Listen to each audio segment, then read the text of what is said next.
स्वागत है आप सभी का हमारे इस खास कार्यक्रम आपका एमएलए में। मैं हूं संजय मिश्रा। हम खड़े हैं इस समय विलेपार्ले विधानसभा क्षेत्र में, जहां से साल 2009 में बतौर कांग्रेसी उम्मीदवार कृष्णा हेगड़े साहब की ताजपोशी की गई थी विधायक के रूप में। एक बार फिर साल 2014 का चुनाव अपनी सिर्फ पर है।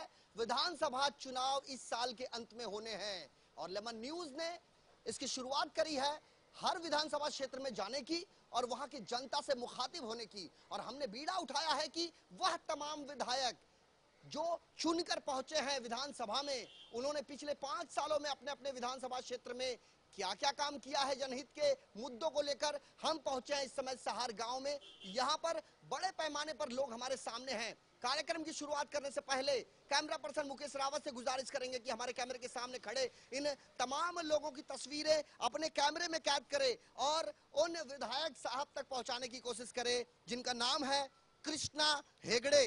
नाम है कृष्ण का, लेकिन आरोप है लोगों का काम है कंस का। लेकिन किस तरह का ये काम करते हैं, कैसे इनके जो रख रखाव है, कैसे लोगों के जो बुनियादी सुविधाएं दी जाती हैं, क्या लोगों को सही समय पर मिल पाती है, इन तमाम पहलुओं पर आज हम पहुंचे हैं विलेपार्ले विधानसभा के इस सहार गांव में। हम सबसे पहले निकलस अल्मेड़ा साहब के पास जाएंगे, जो बृहन मुंबई महानगर पालिका में किसी जमाने में नगर सेवक भी हुआ करते थे और यहां पर आज आम आदमियों के बीच में वह खड़े हैं। उन्होंने कई बार यहां के मुद्दों को उठाया, आंदोलन किया, विरोध प्रदर्शन किया और अब विधानसभा चुनाव के चलते इंतजार है विधायक साहब का कि क्या मुंह लेकर पहुंचते हैं वह अपने जनता के समक्ष। निकलस साहब, आपसे जानना चाहेंगे, साल 2009 के चुनाव में कांग्रेस को जीत हासिल हुई।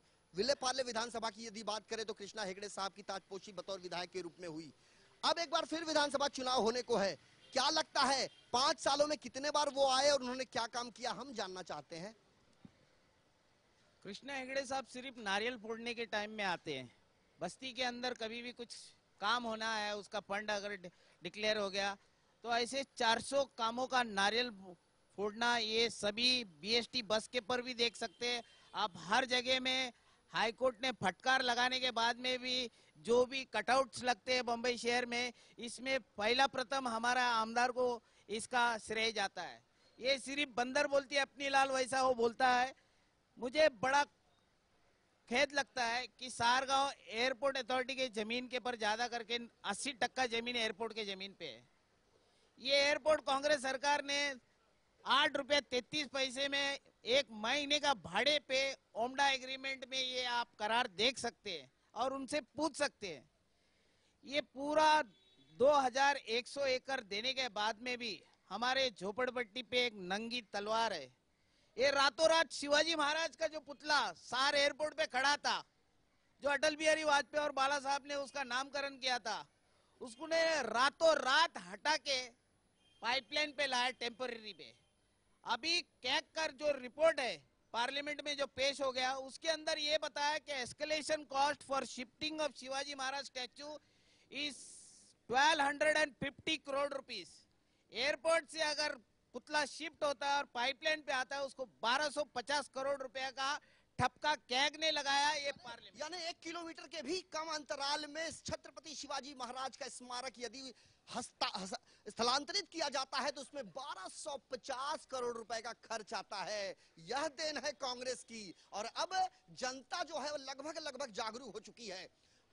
आपने बताया एयरपोर्ट का हाल, एयरपोर्ट से लग के बड़े पैमाने पर झुग्गियां हैं, स्लम है और स्लम को लेके महाराष्ट्र सरकार ने एसआरए योजना की शुरुआत करी थी, गरीबों को बसाने की बात करी थी। लेकिन क्या आपको लगता नहीं कि गरीबों को जिस प्रकार से बसाने के लिए इस योजना को क्रियान्वित किया गया था, उससे कहीं गरीब तो बस नहीं रहे बल्कि उजड़ जरूर रहे हैं। उजड़ने का ये तो शुरुआत हो गया है। एयरपोर्ट के जमीन पे जो 700 झोपड़े यहाँ से हटाया गया और उसका स्थलांतरित किया एचडीआईएल के प्लॉट पे, कुर्ला पे। हमारे यहाँ 2 मुख्यमंत्री आके गए हैं, कैलाशवती विलासराव देशमुख और अशोक चौहान। इलेक्शन के दरमियान इन्होंने कहा था ये 3 किलोमीटर के रेडियस में तुम्हारा पुनर्वसन होगा, लेकिन यहाँ से कुर्ला अभी अगर देखेंगे बावनवाड़े की झोपड़पट्टी, ये 10 किलोमीटर है। अभी 10 किलोमीटर हम वेस्टर्न लाइन में रहते हैं और हमको सेंट्रल लाइन में भेजा गया। अभी वहां आप कुर्ला में जाके देखिए, जो बच्चे स्कूल पढ़ते हैं, जो पारला और बामनवाड़ा और कोलडोंगरी के विभाग में स्कूल पढ़ते हैं, उनको वहां से घर से सवेरे 6 बजे निकलना पड़ता है स्कूल के लिए और पारला में आना पड़ता है। ये और काम करने वाले जो लोग हैं उसके अंदर गरीब लोग हैं, बर्तन घसने वाले हमारी माँ बहनें हैं, इनको सबको पारला में आना पड़ता है कि उनको उधर काम नहीं मिला।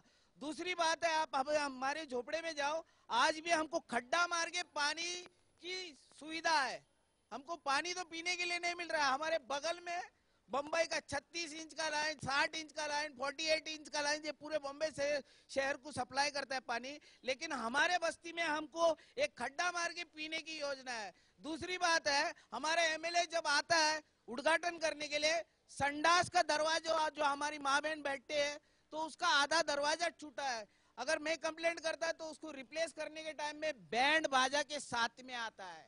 इतनी शर्म की बात है कि एक संडास का दरवाजा बदली करने के लिए बैंड बाजा लेके आता है। एक शौचालय का दरवाजा यदि बदलना होता है तो बैंड बाजे के साथ विधायक साहब पहुंचते हैं, अपने दमखम के साथ यह दिखाने का प्रयास करते हैं कि इस शौचालय को दुरुस्तीकरण हमने किया है। मैं अपने कैमरा पर्सन मुकेश रावत को कहूंगा कि अपने कैमरे को सीधे वहां ले जाने की कोशिश करे जहां पर आमदार कृष्णा हेगडे यांच्या प्रयत्नांनी सहार चर्च पखाडी रोड येथील सदर विभागातील मोठ्या आणि छोट्या नाल्यांचा सफाईची कामे बृहन्मुंबई महानगरपालिकेच्या मार्फत करण्यात येत आहे। इसी तरह का जो कटआउट है, इसी तरह की जो होर्डिंग्स है, लगभग हर गली, हर नाके, हर नुक्कड़, हर चौपाल पर देखे जा सकते हैं। कुल मिलाकर अब राजनीति जो है वह पोस्टर और बैनर की हो चुकी है और यह पोस्टर बॉय जिसे विधायक बनाया गया है उसने अपने जनता के हितों के स्वरूप क्या क्या काम किया है यह जानने के लिए हम पहुंचे हैं सहार गांव में। हम अपने तमाम दर्शकों को यह बताना चाहते हैं कि हमारा मकसद किसी की खिलाफत करना नहीं है, हमारा मकसद किसी को टारगेट करना नहीं है, हमारा मकसद किसी को नीचा दिखाना नहीं है। हमारा मकसद सिर्फ और सिर्फ इतना है कि जिस प्रकार चुनाव के दौरान चुनाव में खड़े प्रत्याशी अपने जनता के समक्ष जाते हैं उनके महत्वपूर्ण वोट हासिल करने के लिए, उसी प्रकार चुनाव के बाद जब वह जीत के जाते हैं तो क्या वह लौट कर आते हैं, क्या जनता के सुध लेते हैं, क्या 5 सालों के अंतराल में अपने निधि का सदुपयोग जनता के हितों के स्वरूप करते हैं। टूटे हुई सड़कें, पानी की समस्या, गंदगी का अंबार और कहते हैं देश की आर्थिक राजधानी को हम शंघाई बनाएंगे। इन तमाम चीजों को देखने के बाद यह कहने में सबसे बड़ा सवाल यह उठता है कि क्या मुंबई कभी शंघाई बन पाएगी। हमारे साथ और भी कई लोग हैं, आपसे आपका नाम जानना चाहेंगे? मेरा नाम मोहम्मद अनवर है। अनवर साहब ये बताइए, हम जानना चाहते हैं विधायक कृष्णा हेगड़े साहब अपने विधानसभा क्षेत्र में कितने बार आपने देखा 5 सालों में? मैंने उनको सिर्फ 1 या 2 बार देखा होगा, लेकिन हेगड़े साहब इतना झूठा आदमी है वो मैं बोल नहीं सकता। वो अभी 4 दिन पहले ये निकलस साहब जाके उसके ऑफिस में मिल के आए। मैंने इनको पूछा हेगड़े है? वो बोले हाँ उधर बैठा है। मैंने उनको फोन किया कि भाई हेगड़े साहब मेरे गली का काम कभी होएगा।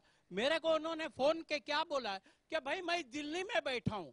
जब ऐसे एमएलए, झूठे एमएलए को वोट देना भी हमारे लिए हराम है।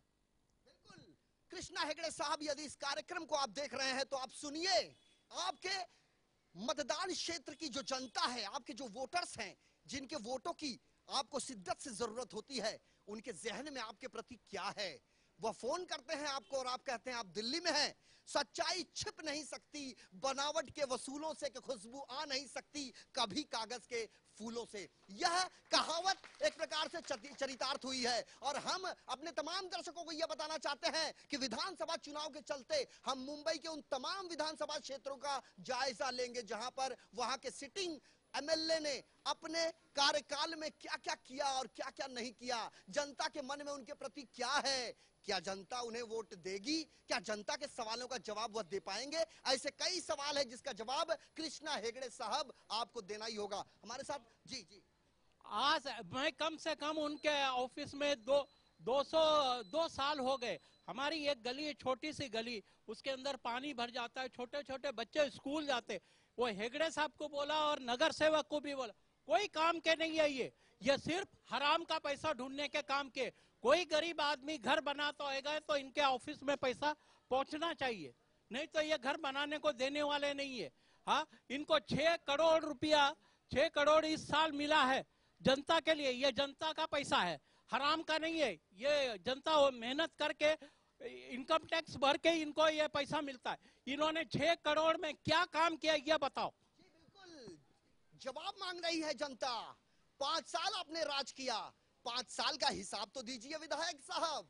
और यदि आप जवाब नहीं दे सकते तो आपको वोट मांगने का अधिकार कतई नहीं है। क्योंकि लोकतांत्रिक कहे जाने वाले इस भारतवर्ष की जो जनता है वह जनार्दन कही जाती है। अपने नेताओं को चुनकर वह विधानसभा भेजती है ताकि वह जनता से जुड़ी समस्याओं को समय समय पर अपनी आवाज बुलंद करे और जनता को न्याय दिलाए। लेकिन जनता को मानो पैरों की धूल समझा जा रहा है। और अब जनता के पास 5 साल आपके थे, लेकिन एक दिन हमारा होगा और उस एक दिन का हम शिद्दत से इंतजार कर रहे हैं कि आखिर कब आता है वह एक दिन और कब हम आपको आपके सवालों का जवाब देंगे। हमारे साथ यहाँ पर और भी कई लोग हैं, आपसे आपका नाम जानना चाहेंगे? मेरा नाम बालू नांगरे, मैं रोड नंबर 1 पे रहता हूँ और मैं यहाँ 40 बरस से रह रहा हूँ।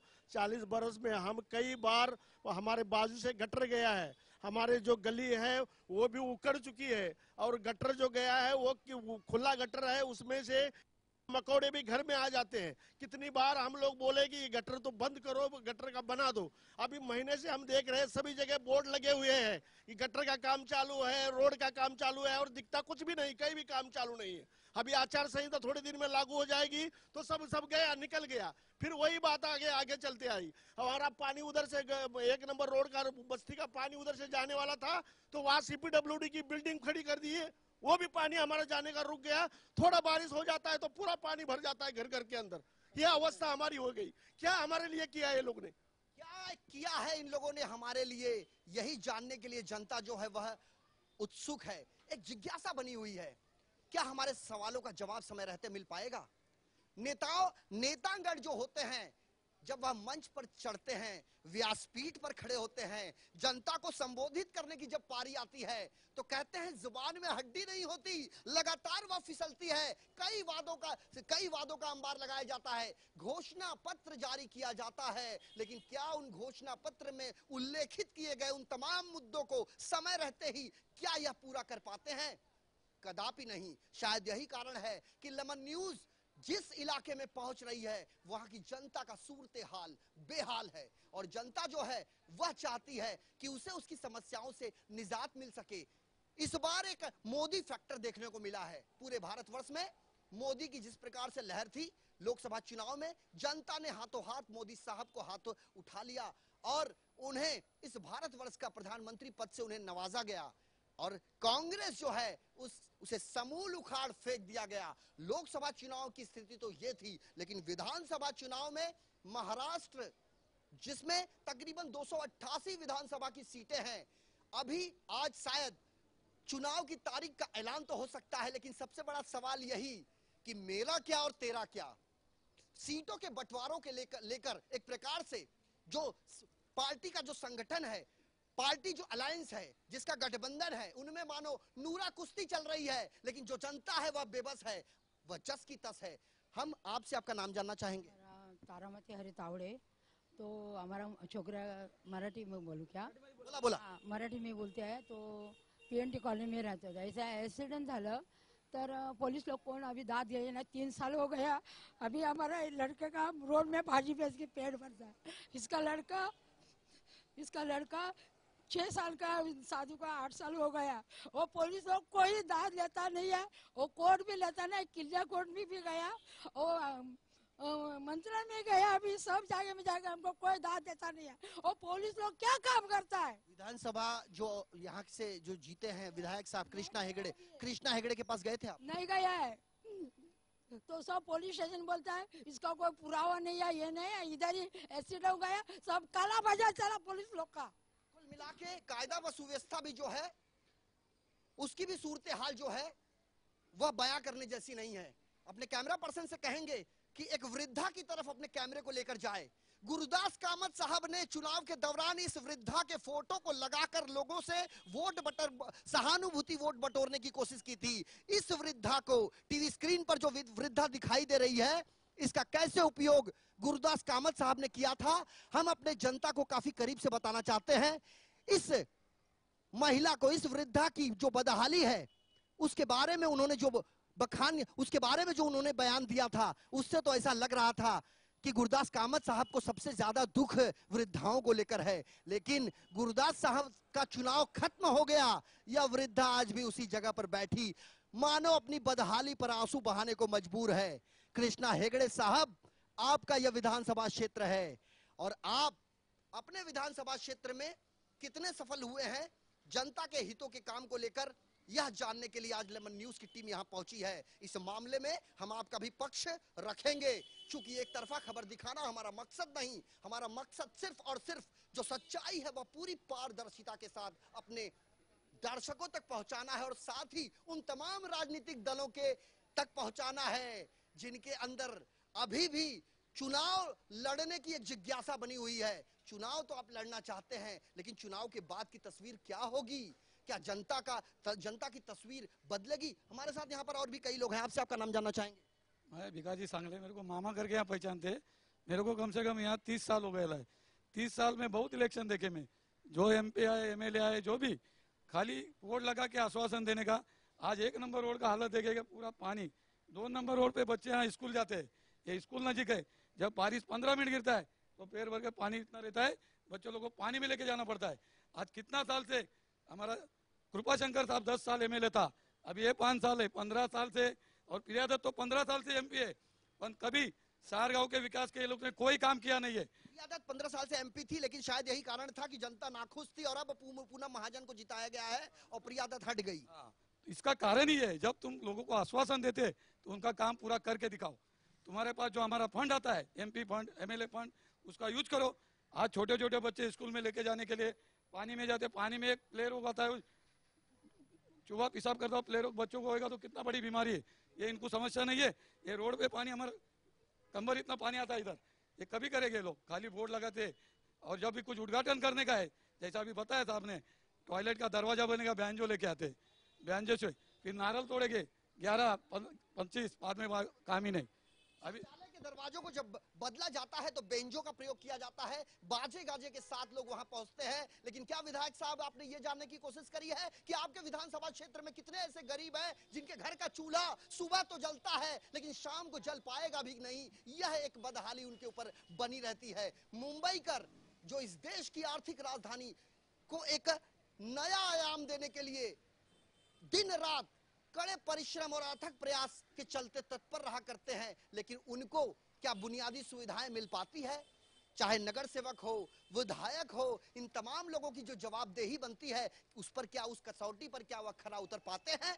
यही जानने के लिए हम पहुंचे हैं सहार गांव में। और यहां का हाल यह है कि यहां की जनता अपने विधायक कृष्णा हेगड़े से संतुष्ट नहीं है। आपसे जानना चाहेंगे जी। एक बात बोलना चाहता हूँ कि कृष्णा हेगड़े ने, आमिर खान ने कपड़ा नहीं पहना, आमिर खान ने कपड़ा नहीं पहना, उसने आगे टेप रिकॉर्ड या कुछ रखा है उसका नंगे फोटो के लिए, उसने जाकर शर्ट पहनाया, पैंट पहनाया, लेकिन उसको ये नजर नहीं आया हमारे बंबई शहर में कितने बच्चे भूखे रहते, कितने नंगे रहते, उनको कभी एक कपड़ा दिया क्या? आमिर, बहुत बड़ा सवाल है और अप्रत्यक्ष रूप से तमाचा है। खास करके एक चलन सा बन गया है कि फिल्में रिलीज होती हैं, उसके प्रमोशन के लिए उसके प्रोड्यूसर, उसके डायरेक्टर, उसके एक्टर, उसके एक्ट्रेस हर वो हथकंडा अपनाने के लिए तैयार रहते हैं। और विधायक साहब, आप तो 2 कदम आगे बढ़ के उस नंगे आमिर खान की तस्वीर को पूरा पोशाक पहनाने के लिए धूप में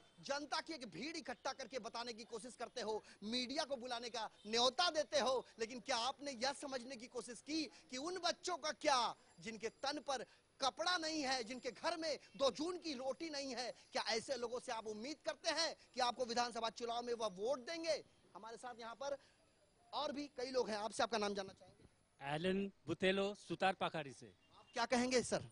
अब मैं क्या कहना चाहता हूँ कि अपना ग्रेटर बॉम्बे म्यूनसिपालिटी का ये K वार्ड, ईस्ट वार्ड है, तो सुतार पाखाड़ी में जो प्लॉट था म्यूनसिपालिटी के अंदर, जो स्कूल और ग्राउंड के लिए रिजर्वेशन है, वो हम लोग का प्लॉट है, प्लॉट नंबर CST 145 और भी 145 2021 है। हाँ, इसके बारे में वो अभी इतना साल से 1991 से तो अभी तक वो स्कूल और प्लेग्राउंड के रिजर्वेशन था। आज हमारा इधर वो एयरपोर्ट अथॉरिटी ने पूरा कंपाउंड मार के ले लिया है और कब्जा किया है जबरदस्ती। जनहित से जुड़े चीजों पर हमने जो बीड़ा उठाया है, तत्परता से उसे लोगों तक पहुंचाने का कि जनता के हक की जो चीजें हैं क्या जनता को मिल पाती हैं, जनता के लाभ के लिए जो योजनाएं क्रियान्वित की जाती हैं, जो प्रस्ताव पारित किया जाता है, क्या उसका सही समय पर अमलीकरण हो पाता है। यहां पर जनता से जुड़ी जितनी भी लार्जर पब्लिक इंटरेस्ट को लेकर, चाहे प्लेग्राउंड हो, चाहे प्राइमरी व सेकेंडरी स्कूल के लिए आरक्षित जमीन हो, उन तमाम जमीनें कागज पर तो हैं, लेकिन उन्हें डिलीट कर दिया गया है चंद रुपए, चंद मुनाफे कमाने के लिए। निकलत साहब के पास हम एक बार फिर जाएंगे। निकलत साहब, आपसे एक बात जानना चाहते हैं। जनता जो है वह गूढ़ होती है, उसे तो ये तक पता नहीं है कि अपनी समस्याओं से संबंधित सवालों को लेकर वह जाए तो जाए कहां। दूसरी तरफ हमने देखा था विधानसभा क्षेत्र में विधायक कृष्णा हेगड़े साहब ने बड़े पैमाने पर एक तामझाम रचा था विले पार्ले ईस्ट के उस रोड पर। उन्होंने बीएमसी कमिश्नर सीताराम कुंटे साहब को चूड़ियां तक भेंट की थी। एक विधायक अगर इस तरीके से करता है तो ऐसा लगता है यानी कहीं ना कहीं विधायक की बातों को भी नहीं सुना जाता। मैं भी जब 92 से 97 तक एक अपक्ष नगर सेवक था, मेरे बस्ती में 40 साल तक बिजली नहीं थी। बम्बई के तबेले में जहाँ जानवर है वहाँ बिजली थी, लेकिन आम जनता जो बम्बई शहर में रहते हैं सेंट्रल गवर्नमेंट प्रॉपर्टीज पे, उनको बिजली का एकदम एनओसी नहीं मिल रहा था। तो मैंने तय किया कि मैं बदन पे घासलेट डाल के मैं मेरा खुद को जला के ले मेयर के सामने, और वो मैंने प्रयास किया। 14 अगस्त 94 के दिन में मुझे 3 दिन के अंदर, कृष्णा हेगड़े जी या सभी विधायक को एक चैलेंज है, मैंने जैसा बीड़ा उठाई दिल से, 3 दिन के अंदर मैंने केंद्र सरकार और राज्य सरकार का, शरद पवार उस टाइम का सीएम था, उनको मजबूर करके पूरे मुंबई शहर के सेंट्रल गवर्नमेंट प्रॉपर्टीज के पर बिजली ला के बताया। आज सिर्फ एक घर मैंने एयरपोर्ट के जमीन पे, रेलवे के जमीन पे, केंद्र सरकार के मीण नमक के जमीन पे, फिर वो डिफेंस की जमीन है, यहाँ कम से कम 20 लाख लोगों के घर में अगर बिजली जलती रहेगी तो एक छोटा सा ये निकोलस अल्मेडा के प्रयास से होता रहेगा। अगर आप दिल पे कुछ काम लेगा तो जरूर होगा। मैं और एक उदाहरण देता हूँ और एक चैलेंज करता हूँ कृष्णा हेगड़े जी को। इलेक्शन के आगे आपका सीएम है बम्बई शहर में, रातों रात आपने गए साल के अंदर रातों रात 3 बजे शिवाजी महाराज का पुतला अपने एयरपोर्ट से हटाया। रातों रात किसी को भी भनक नहीं लगी और आपने मरोल पाइपलाइन पे लाया। अभी मैं सोचता और मेरी पब्लिक सोचता, अगर रातों रात शिवाजी महाराज का पुतला यहाँ एयरपोर्ट के जमीन से गायब हो सकता है, तो यहाँ 1.25 लाख लोग एयरपोर्ट के, 1.25 लाख झुग्गी एयरपोर्ट के जमीन पे, इनका हाल क्या होगा? आप शर्म करो। एक छोटा सा एक पोर्ट्रेट, जो एक पोर्ट्रेट होना जरूरी है मुंबई शहर के दोनों विमानतल के ऊपर, डोमेस्टिक और इंटरनेशनल। जब फ्लाइट में हम आते हैं मुंबई शहर में लैंडिंग करने के लिए, तो उस टाइम में पायलट बोलता है और लैंडिंग है छत्रपति शिवाजी महाराज इंटरनेशनल एयरपोर्ट। लेकिन छत्रपति शिवाजी महाराज हमको दिख नहीं सकते। इस आराध्य देवत को अगर दिखाने की लायकी नहीं तुम्हारी, तो आपसे लेके आज ही आप राजीनामा दो। सी बात है, महाराष्ट्र के आराध्य देव कहे जाते हैं छत्रपति शिवाजी महाराज, और जिस शिवाजी महाराज की प्रतिमा अरब सागर में स्थापित करने की बात की जाती है, कई 100 करोड़ रुपए उसमें खर्च करने की बात की जाती है, तो आखिर क्या वजह है कि मुंबई के इंटरनेशनल एयरपोर्ट पर जिस प्रकार से छत्रपति शिवाजी महाराज की जो प्रतिमा लगाई गई थी उसे हटाने के पीछे कारण क्या है? और सबसे बड़ी बात, जिस प्रकार से निकोलस अल्मेडा साहब बतौर एक अपक्ष नगर सेवक रहते हुए उन्होंने छोटी छोटी चीजों को सुलझाने का प्रयास किया, क्या वजह है? आखिर वह इच्छा शक्ति क्यों नहीं है? इसका जवाब देंगे कांग्रेस के महाराष्ट्र प्रदेश अध्यक्ष माणिकराव ठाकरे साहब, या फिर विधानसभा क्षेत्र के बतौर विधायक कृष्णा हेगड़े साहब, कि एक अपक्ष नगर सेवक अपनी जनता को न्याय दिला सकता है तो बतौर विधायक आप क्यों नहीं? जनता के हितों की बात की तो जाती है, लेकिन जनता को उसका कितना प्रतिशत मिलता है ये कहीं दूर दूर तक दिखाई नहीं देता। एक बार फिर मैं अपने लोगों के बीच जाना चाहूंगा। आपका नाम? सर मेरा नाम उल्लास है। यहाँ पे सुतार बाग में जो प्लेग्राउंड था अभी वहाँ पे वो नहीं है, बच्चे लोग किधर खेल नहीं सकते। उल्लास साहब, मुझे बड़े संक्षेप में बताइए, 5 सालों में कृष्णा हेगड़े साहब को आपने अपने यहाँ कितने बार देखा? सर मोस्टली बोला तो खाली 2 या 3 बार। या किधर होटल में बोलो, होटल में मैं बहुत बार देखा उनको, हयात होटल गया पे, यहाँ पे तो कभी देखा नहीं शहर में। होटलों में कई बार देखा गया है, लेकिन जनता के बीच जाने का समय विधायक साहब के पास नहीं है। हमारे साथ और भी कई लोग हैं, आपसे आपका नाम जानना चाहेंगे? मेरा नाम सुरेश शिंदे है। मैं यहाँ चर्च पकड़ी अपने रोड नंबर 1 में रहता हूँ। लेकिन आप जो बोल रहे हैं कि भाई इन्होंने इतना फंड में काम किया, उतना किया, रिकॉर्ड में किया, वास्तव में जाके देखे कि नहीं। मैं जा रहता हूँ, वो गली का हमारा औरत लोग ने सब अर्जी देके हो गया। हर इलेक्शन बोलता है फंड पास होने के बाद फंड, अभी तो फंड पास हुआ नहीं। जो हुआ वो कहाँ गया पैसा? काम किधर है? काम तो किधर है? कागज, काम कागज के ऊपर किया गया है, लेकिन काम कहाँ है? काम का पैमाना कहाँ है? और साफ तौर पर इनका जो सवाल है अपने विधायक कृष्णा हेगड़े साहब के पास है कि 5 साल आप कहाँ थे और आप अपने विधानसभा क्षेत्र में क्यों नहीं पहुंचे? जनता को मिलने वाली जो बुनियादी सुविधाएं हैं, आखिर जनता उससे वंचित क्यों है? हम अपने तमाम दर्शकों से ये गुजारिश करेंगे, यदि आपके इलाके में आपके एमएलए के प्रति आपके जहन में कोई सवाल है तो आप टीवी स्क्रीन पर लगातार फ्लैश हो रहे हमारे इस नंबर पर आप हमसे संपर्क कर सकते हैं। और हमारी पूरी कोशिश होगी कि आपके विधायक साहब की सच्चाई हम बिना कट किए पूरी पारदर्शिता के साथ ना सिर्फ दिखाएंगे, बल्कि उसके एक एक पहलू को परत दर परत आप तक पहुंचाएंगे। हमारे साथ यहाँ पर जो भी लोग हैं, हम आप तमाम लोगों से एक साथ पूछते हैं, क्या इस बार आप कृष्णा हेगड़े साहब को वोट देंगे? क्या आप लोग कृष्णा हेगड़े को वोट देंगे? यानी कुल मिलाकर जनता जो है उसके सब्र का बांध टूट चुका है, वह ऊब चुके हैं अपने विधायक और उसकी कार्य प्रणाली से, और अब उन्हें इंतजार है बदलाव का। और एक जाते जाते एक आखिरी सवाल आपसे करना चाहेंगे जी। मेरा हिंदुस्तान जैसे महान बोला जाता है, ऐसा मेरा नेता महान खा गया पूरा हिंदुस्तान। मेरा नेता महान खा गया पूरा हिंदुस्तान, ये कहना इनका। आप जाते जाते आपसे एक बात जानना चाहेंगे, आने वाले दिनों में आपके यहाँ पे ये हमारा पहला जायजा, हम पहले इलाके में पहुंचे आपके, ऐसे 6 इलाके हैं जहां हम आएंगे, लेकिन हम आपसे ये जानना चाहते हैं विधानसभा चुनाव के दौरान जब वो यहाँ पर आएंगे वोटिंग कैंपेनिंग के लिए, इलेक्शन कैंपेनिंग के लिए, तो क्या जवाब होगा, क्या सवाल होगा, क्या सूरत हाल होगा? मैं जब एमपी का इलेक्शन के लिए पूनम महाजन के लिए ये प्रचार करता था, तभी इसी जगह पे कृष्णा हेगड़े आके बोलता है इस बार अल्मेडा को रेस्टिव टैबलेट देना जरूरी है, मुझे स्लीपिंग टैबलेट। अभी इस बार अगर आप चुनाव में आएंगे तो लोग आपको रेस्टिव टैबलेट देने की घोषणा करेंगे, ये जरूर है। आपके लिए रेस्टिव टैबलेट की पूरी तैयारी है कृष्णा हेगड़े साहब। और आइए, जनता आपसे कई सवाल लेकर आपसे मुखातिब होगी और पीछे से हम भी आएंगे, आपसे जानेंगे आपने क्या किया। जनता कह रही है आपने कुछ नहीं किया, लेकिन हम आपको पूरा मौका दे रहे हैं और यह खुला मंच आपका स्वागत करता है। आप आइए, हम आपका सवाल, आपका जवाब जनता तक पहुंचाएंगे। बहरहाल इस कार्यक्रम को देखने वाले उन तमाम दर्शकों से गुजारिश है कि यदि आपके जहन में कुछ सवाल हो तो टीवी स्क्रीन पर लगातार फ्लैश हो रहे हमारे इस नंबर पर हमसे संपर्क करें। हम उन तमाम विधानसभा का जायजा लेंगे, पार्टी चाहे जो भी हो। हमारा मकसद किसी की खिलाफत और किसी को नीचा दिखाना नहीं है। हमारा मकसद सिर्फ और सिर्फ इतना है कि विधायक साहब पिछले 5 सालों में आपने क्या क्या किया। आज के इस सफर में इतना ही, कल हाजिर होंगे अन्य विधानसभा क्षेत्र की अन्य समस्याओं को लेकर, और तब तक के लिए मुझे और मेरी पूरी टीम को दीजिए इजाजत। नमस्कार।